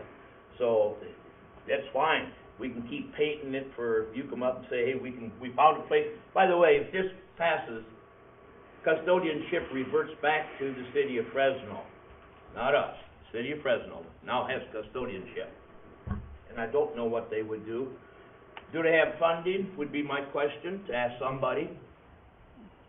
Where's the money gonna come from, Texas, et cetera? If you don't mind, I don't think that that's strictly accurate. We're just voting yes or no on their proposal to move it, because the city's right is just a reversionary interest. So if there were a breach of the 2004 agreement, we would say, well, then you have an opportunity to cure, and if you don't, within 30 days, we could choose to take custodianship. I think at this point it's just a yay or nay on the, not I think, it is just a yay or nay on the plan to move. But the custodianship pursuant to the 2004 agreement would still remain with the Grand. But it obviously raises these implications of other things, because the city's reversionary right raises the implication of other options which are being discussed. But I think this is just a yes or a no on the Palm Springs move. I've always been a little unclear on why this is a matter before the Historic Preservation Commission. This is an artifact, it's not a building. Why are we the arbiters of this? It is a heritage property. Even though it's not a building? That's right. Okay. It is considered a property. Yeah, and any Any building, site, object, or structure can be designated. So if it is to be altered, demolished, or removed, has to come before HPC. But we're opining on the legal disposition of it, not the treatment of it. That's a separate but related matter. Yeah. So. Yeah, even if you said move it, the administration could still say no, move. Right. And what is the staff recommending? Denial. To deny the move. Yeah. Are you still taking public speakers? Yes, please. Thank you. Yeah, we're done, thank you. I serve. Could we get your name and address again? Yes. Larry Roselle, 344 East Simpson Avenue, Fresno. I'm past president of Alliance Francaise. Linda and I were on the board together, and I retired after 27 years with the local office of HUD. I retired after working with cities and counties from Modesto to Bakersfield. None of them has anything like this. It's a monument. It's a national treasure. There's a national website for the Mercy Train with a page for each state, and Mr. Swartz's name is on it. And I want to thank you and your organization for all the work on this. And my experience with people is that they just don't get the picture sometimes, and they only react to emergencies. And now, I didn't hear about this till last week, and as far as I'm concerned, it's emergency, and I will be happy to make a personal contribution to whatever efforts we have to keep it. It's a local treasure, and there was a major event, October 28th, 2008, when we dedicated it out at the Legion Hall, and it was a great collaborative effort with the American Legion and your organization. Mr. Bivens, the chef de gare of the Société de Toronto Homme et Chevaux, was there, and it was just air of good feelings. And I'm dismayed that it's come to this. I had 2 tours on the board with 6 years as president, and we did a lot of good work. And this was a major event for us, and I think that the organization, as you may know, nonprofits are struggling, but this is a cause that would get people going. It doesn't have to be a Clovis versus Fresno thing, but I think that there's still lots of room where we could all cooperate and make sure this happens. And there may be young people that would like to help with the periodic painting of the thing also. If you don't know, Alliance Francaise is the local chapter of an international organization that promotes French language and culture.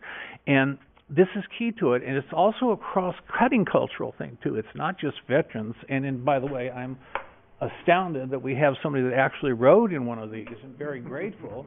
We have living history with this too, and in a way, I feel like I'm preaching to the faithful, because this is like a tangible thing. There's also another piece of it out here at Courthouse Park. If you haven't seen it, there's an Art Deco style pillar in Courthouse Park that were like milestones on the path that the military took to the front.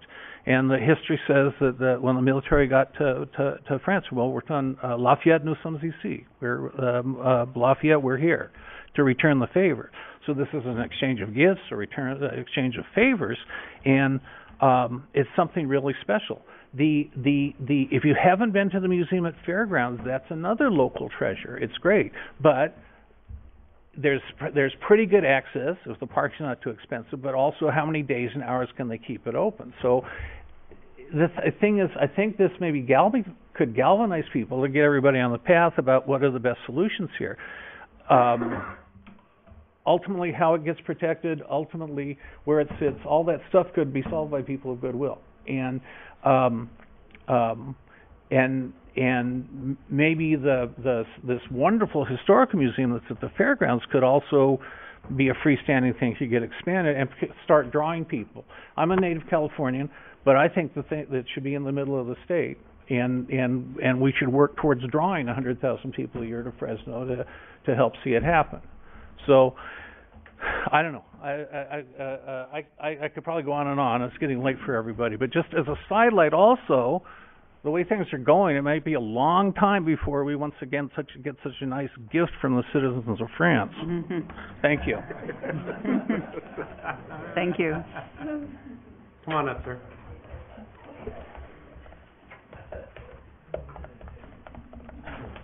See, I already sat in that chair, so I'll sit in this one now.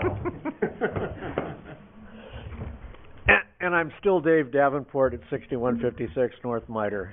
Awesome. And all of you remember me from October, but I have people who haven't heard my pitch who are sitting behind me here, so you all can bear with me. But I'm going to add stuff to what I said before. First of all, one element that we've heard tonight about protection hasn't included the problem that I actually saw, not witnessed, but saw evidence of when I went to 509 on Friday and took some pictures. That is that the homeless who are outside the 509 perimeter on that sidewalk are doing foul things. I'm using that term because the little girl is there, and the rest of you can use your imagination, in close proximity to that boxcar, because that fence allows stuff to go inside the perimeter. So any protection of the boxcar needs not just something against rain above the boxcar, it needs to block off the Shields Avenue side in such a way that things can't be put through the fence. So we're looking at something that would be like a giant sheet of plexiglass, because we don't want the view of the boxcar to be obscured in any way. We also have the problem of people who are in the largely abandoned office complex to the south of Post 509, where the blood bank used to be, and other businesses, who are camped out there and throw stuff over the concrete block wall, hitting the boxcar with stuff and causing the people at 509 to have to, on a daily basis, clean up the debris that is tossed into their property from south of the wall. My thought is that the concrete wall needs to go up to about 20 feet. The plexiglass that needs to be erected on the Shield Street side, and then, fortunately, because it's located in such a way that it forms a triangle, you only need a third wall, one that would also be plexiglass of sorts, or could in fact be completely open, because there's no way to throw stuff in against the boxcar from the parking lot side of 509. So any cover only has to have a triangular shape over a triangular area. So with great forethought, the people that placed the boxcar where they did anticipated having a three-walled structure to cover it and protect it at some point. That's what I'd like to think, that they were thinking far enough ahead subconsciously about doing something. So that's my thoughts, except for one last thing I want to point out. The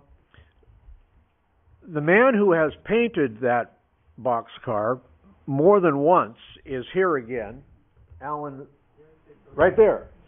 And he's a professional painter who is really an artist more than just a painter.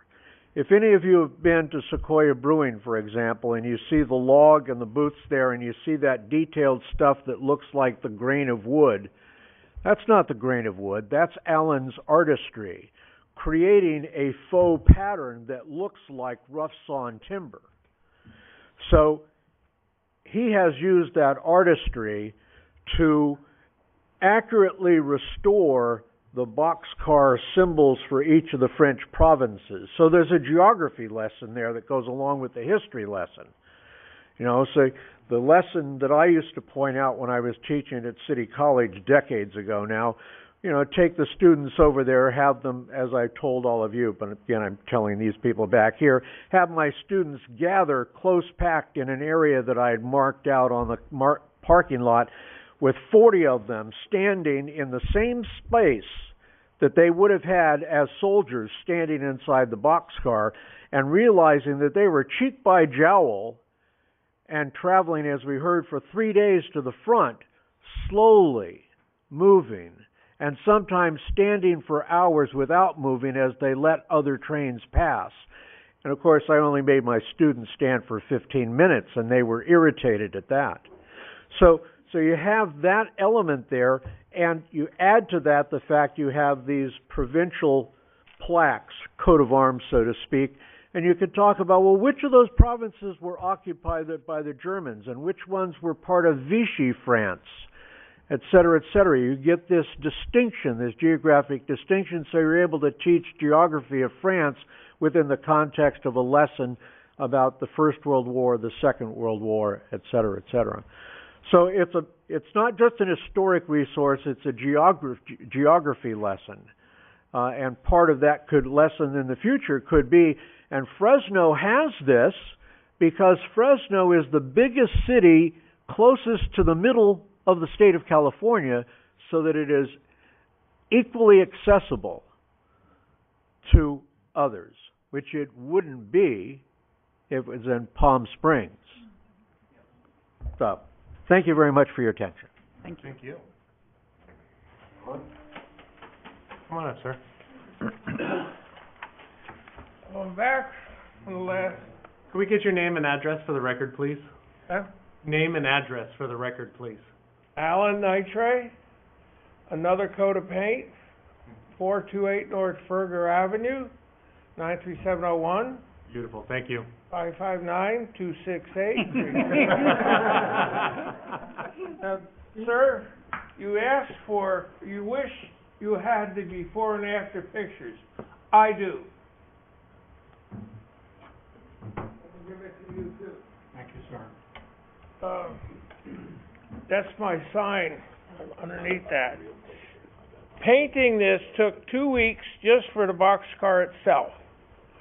Took me 4 months to do those plaques because they weren't in good shape. I had to sand them. Now I don't want to sand it and lose the image there.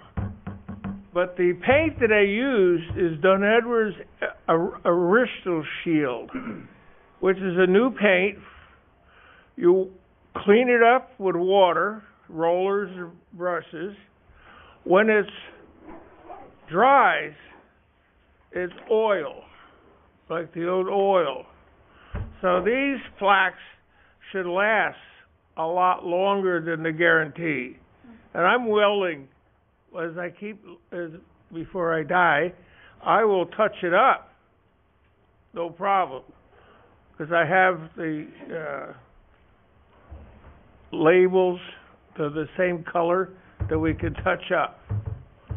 And same thing, I'd have the colors for the shields. So, and I also, right now I'm painting the Tower Theater. I've been doing him for 7 years.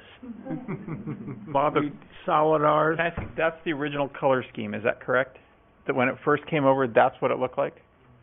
Well, they gave me, I have them at home, pictures of what they were supposed to be. And I have some of them are a little different from the original, befores. So I use their colors. And it's supposed to be, turned out very good. So I got on, I just tried to get online with Google, and I couldn't find that picture for there that shows other ones, but I would like to have a copy of that when I figure out. But yeah, I can guarantee that box while I'm alive. Lifetime and it guarantee. Should stay here. I had the suggestion if it could be moved into a museum in the fair. That would be great because teachers can bring their classes and go through the whole thing. And that in there would be covered. But of course, I think we'd have to get Leo Wilson or somebody like that who's a builder for decades. We'd have to ask them to donate a new door so they could get it in there.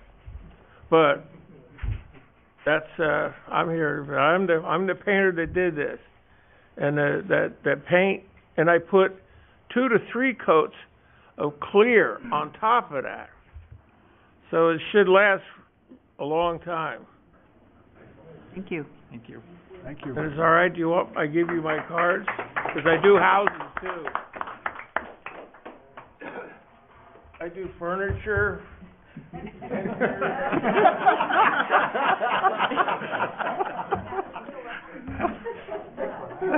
want to see this card.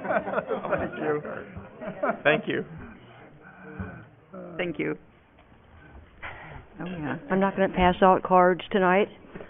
I like to be very brief. My name is Pat Hunter. I'm an artist. 1490 West Shaw, Fresno 93711. Thank you. Wonderful job. I've seen the boxcar. Looks great. I think the first thing is, first of all, we need to make the public aware of the fact that we have it here. It's been here, and I think there are very few people who perhaps know of the significance of this or where it is. So once we have that awareness, then I think we can decide, start to fundraise. And after that, where are we going to put it? But I think we need that public awareness and the fact that we want to keep it here in Fresno as, again, a national treasure from World War II. Again, thank you. Thank you. One more little thing I meant to say. When the Consul General was here from San Francisco in 2008, there was this great event. We went on to lunch at Russo when the bistro was there on Olive Avenue. He was quite candid about U.S.-French relations, but we're also on record with the French government as being able and hospitable hosts for the boxcar.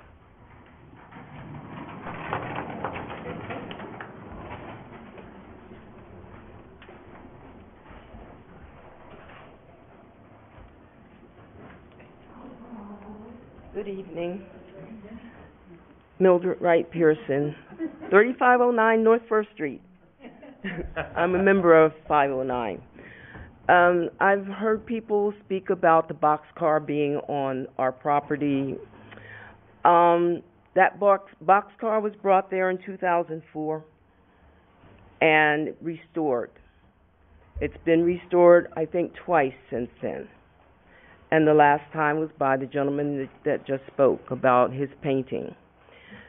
One of the things about that boxcar is there have been people that have come all across the country to see that boxcar. We even, before it was restored one time, I got chewed out because of the way that it looked. And I went to, and I'm a part of the 40 and 8 also, and I went to the 40 and 8 and I said, we need to do something. It's starting to dry rot. and we need to get it fixed.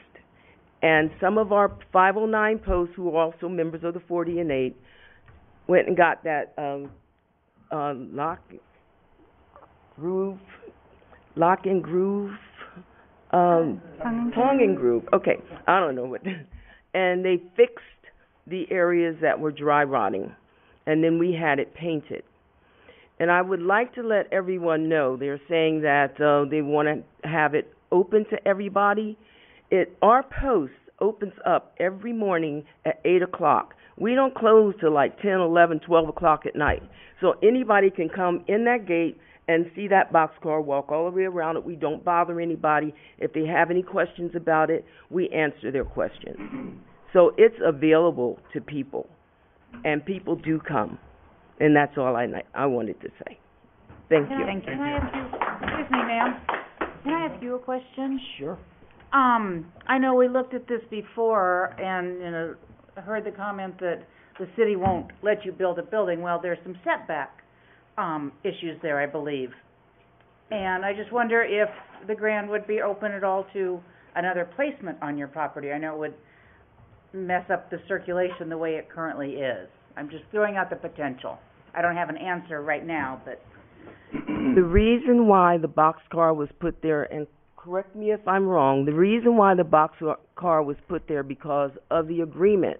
It says it has to be visible for everyone to be able to see. And you ride up and down Shields Avenue and you can see it. If you move it anywhere else, because some person said they wanted us to move it to the back of the property, people can't see it back there. So we're in compliance with what the agreement was.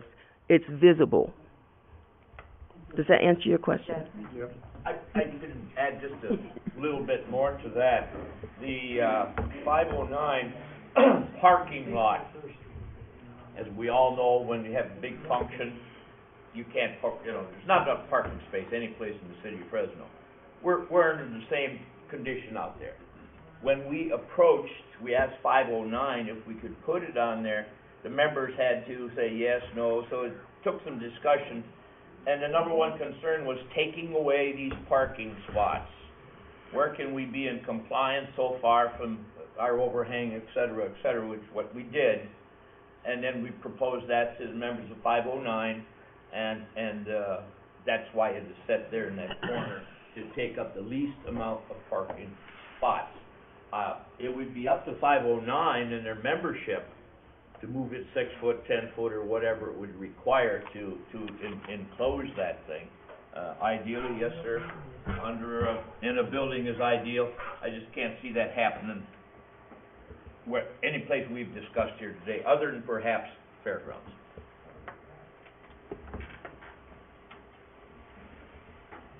Any other comments from the public? No, I'll bring it back to the commission, closing public comments. Any further discussion items, questions for staff? I think we've heard it. Any comments? I'd just like to say thank you for everyone's interest here tonight. It sounds like because of the interest, we've got numerous bodies and groups represented here, and hopefully we can capitalize on this momentum and get some of these solutions come to fruition, so we don't just kind of let them go by the wayside again. We have, like I said before, we've got more people at this meeting than we probably we'll have for the rest of the year, adding up all the meetings. So this is kind of a big deal, and your representation here is strong, and you guys should use it, and we'll back you on that. May I entertain a motion? I think Fresno's fortunate to have this artifact here. I think we should do all we can to hang on to it, and it seems like with the momentum here, there's a positive outlook for finding a place for it and sheltering it properly. So I move that the custodian not be allowed to relocate the boxcar to the Palm Springs Air Museum, and that they shall continue to work with the city of Fresno in pursuit of a more appropriate location within the Fresno area. Second. All those in favor? Aye. Any opposed? And the ayes have it. Thank you very much.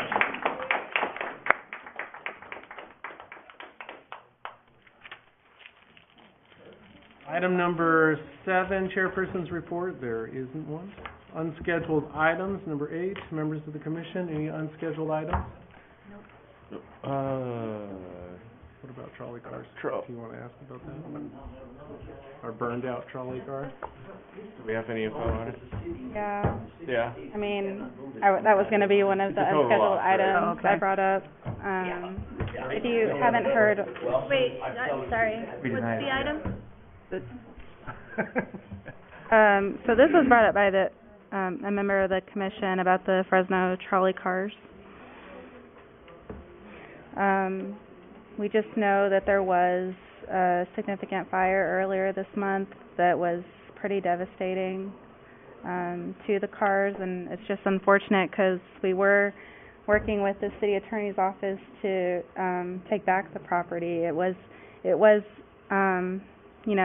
a process that was proceeding, but it was slow moving, not to their fault at all, but it was just an unfortunate incident. Yeah, we were making progress. And I believe, I guess we're still taking steps forward to take back the property, but unfortunately, I don't think we have a historic resource to retain there. Yeah, well, at this point, it would be a delisting now of it, I guess, at a future meeting, since it's a loss, right? That could certainly, the commission certainly has the power to bring up a delisting on its own action, and that may be the most appropriate thing.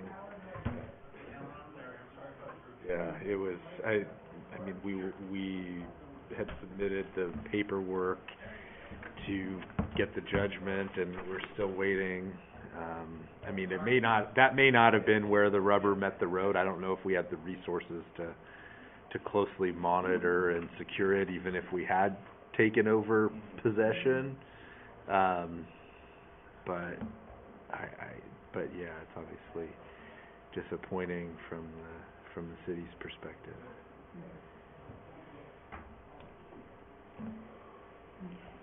Commission members, anything else? Unscheduled items? Staff, any unscheduled items?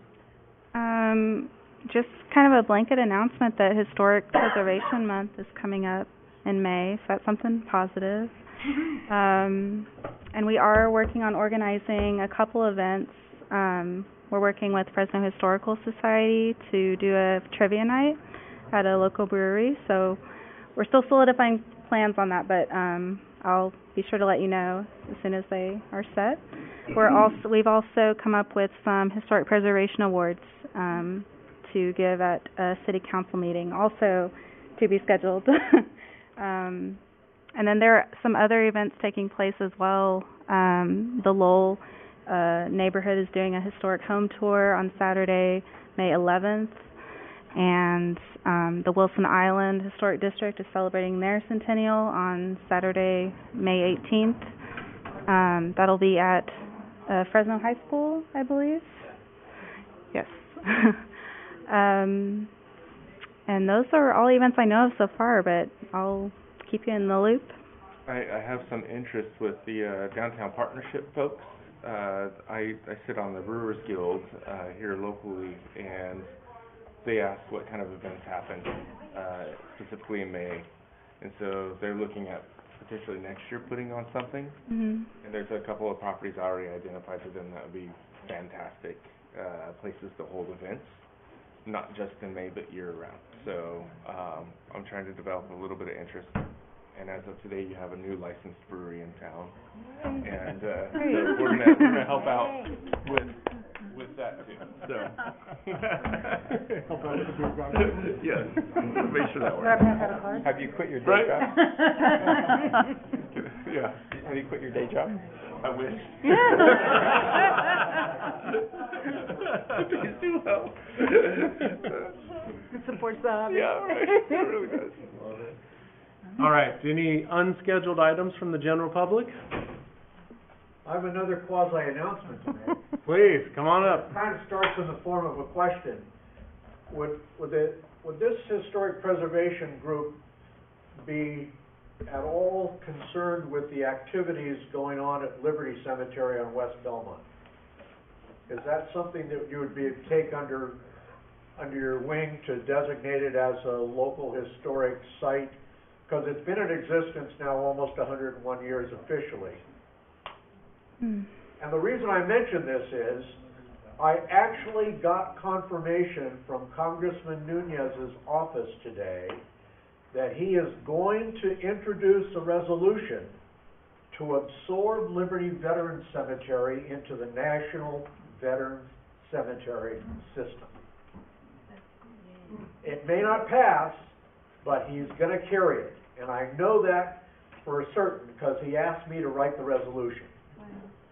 So, and I did all of this after talking to people in the county and finding out the Board of Supervisors would be very supportive of it. They're going to pass a resolution that I, again, will write, calling upon Congress to absorb it in the National Cemetery System. And I think it might add a little tiny bit more icing for the federal government to make that decision if this group were to designate it as a local historic resource or whatever designation. So I will draw up something and bring it to Laura in the foreseeable future. So. Perfect. Okay?